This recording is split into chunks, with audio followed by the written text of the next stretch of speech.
What's going on, guys? Rad-I-Nation here.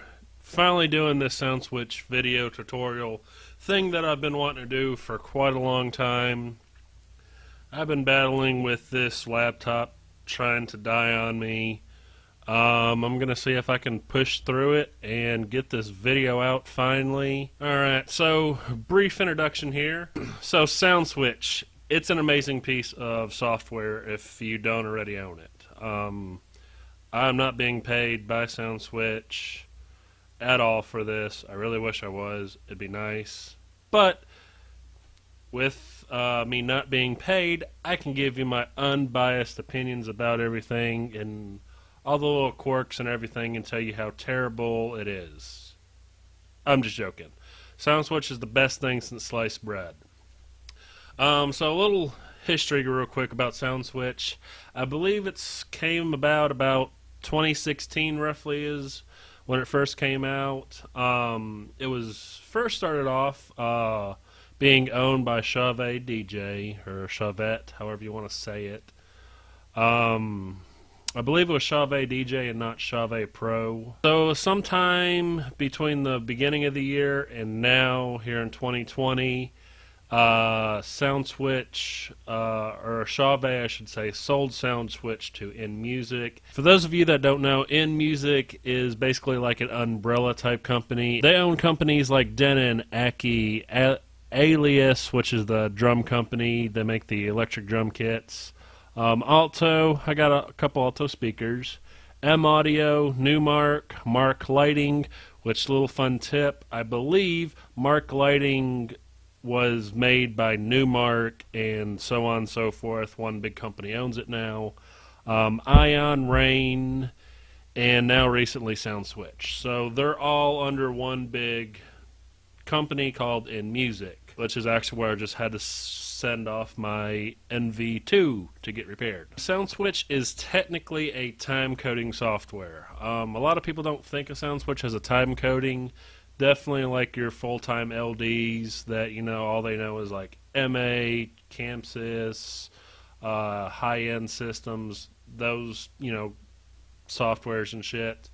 It's technically a more advanced time code because what you're doing is you're writing a file, a light show for an individual song, and then you're pulling that file through Serato, Virtual DJ, or Engine Prime.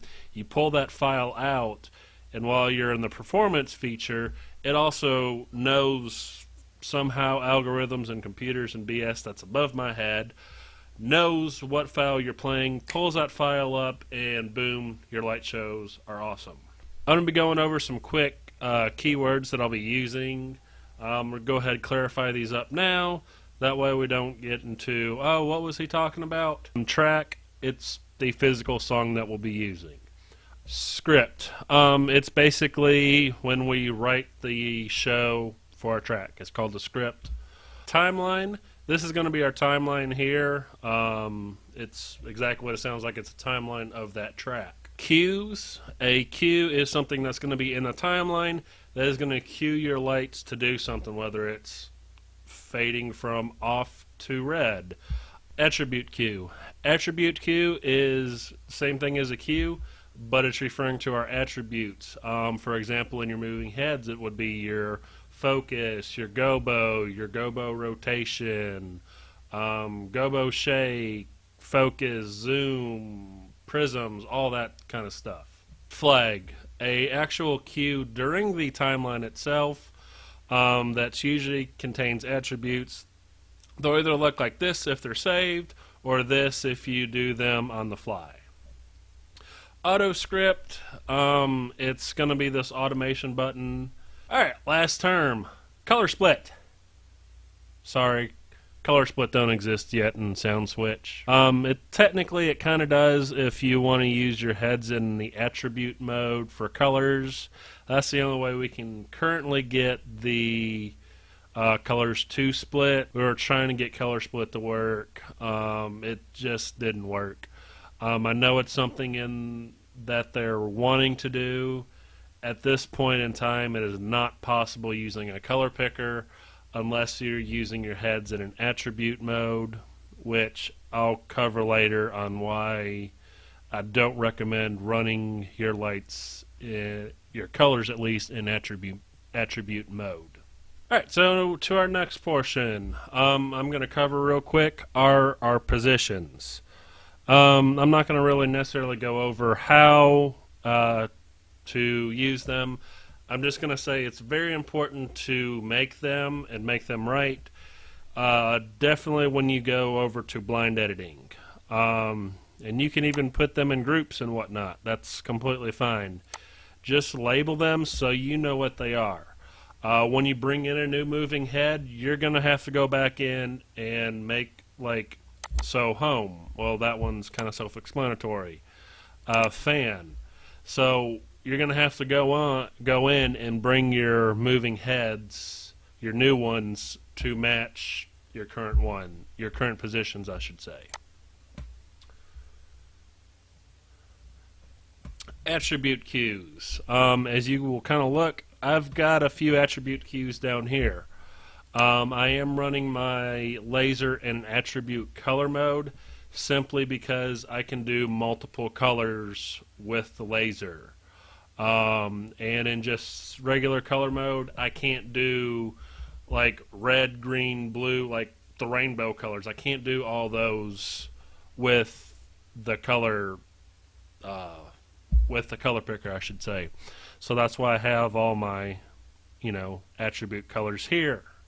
And then also, it's a good idea if you're going to be running attribute colors to also make an off, so you can pull that very easily at a later date or when you're running it blind.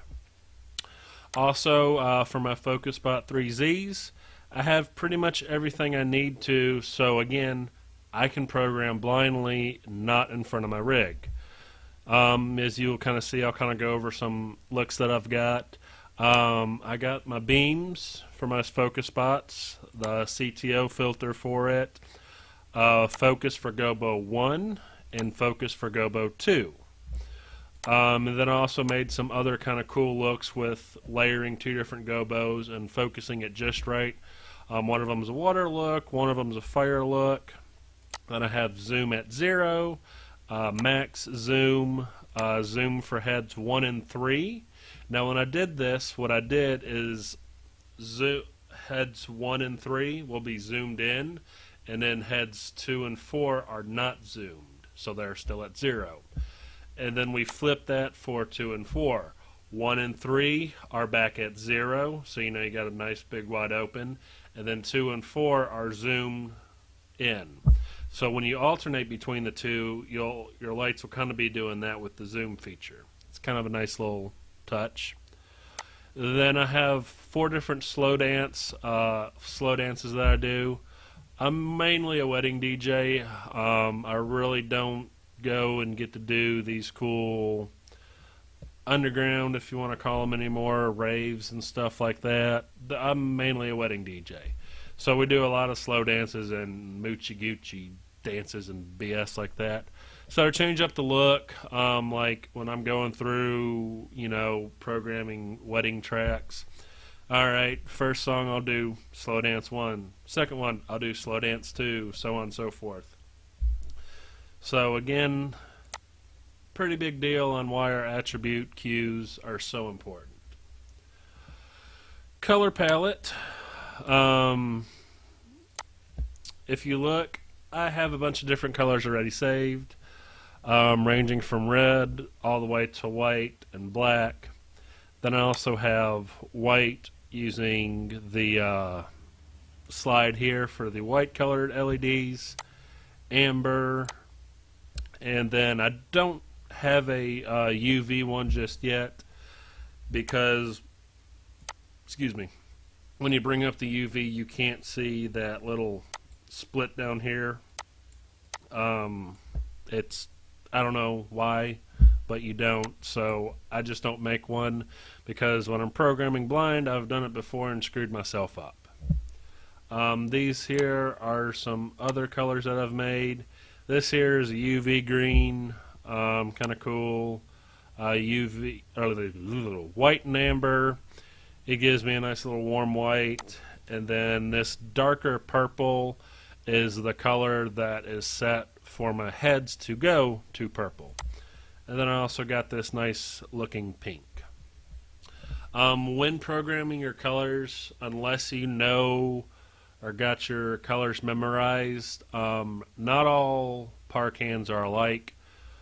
So if you got a bunch of different par cans, I recommend going in and physically looking, hey, you know, when I do cyan, you know, full blue and full green on this par and this par, they don't look the same. Well, that's because not all lights are made the same, unless you've got an identical light. I'm talking like two different brands. So, quick thing on your colors when you're making these, you can delete them, you can save them, store them, do whatever. But I do recommend making your colors when you're in front of your lights. And then if it's something that you're going to be very particular on, if you do not have all the same pars, I recommend looking at them all, setting them all to the color that you want, and make sure that they all match. Not all lights are, as you know, built equally. Alright, so like I keep saying, I can't stress enough how important it is to set all this up properly and correctly. And it's one of the first things I recommend doing. That way, you know, if you're on the road, you're at work, have some downtime, you can hop in here real quick, make a show, and be on your way.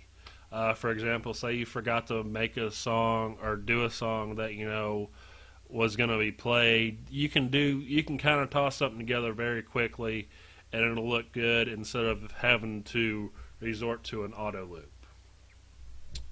So again, importance on all this over here. One last thing for this video that I'm going to go over is Fixture Swap.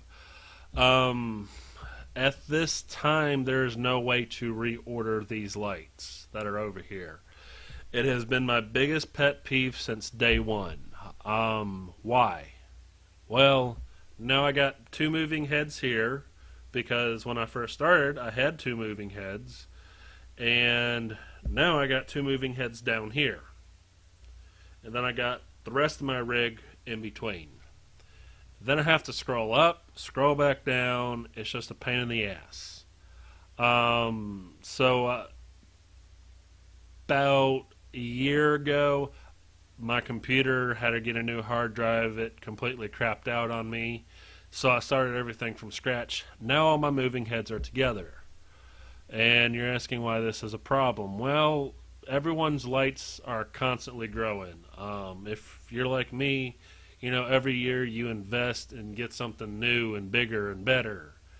And you keep doing that, you're going to keep just adding those lights on the bottom. And it's really just a workflow for me. Some people may be fine with it. But again, you know, organization over here on your left, that's key. Organization on your right, having all your fixtures where you know, or I shouldn't say where you know, having all your fixtures together, that's going to help you so much in the end. So where I'm going with this is I'm going to show you a quick little thing how to swap out a fixture.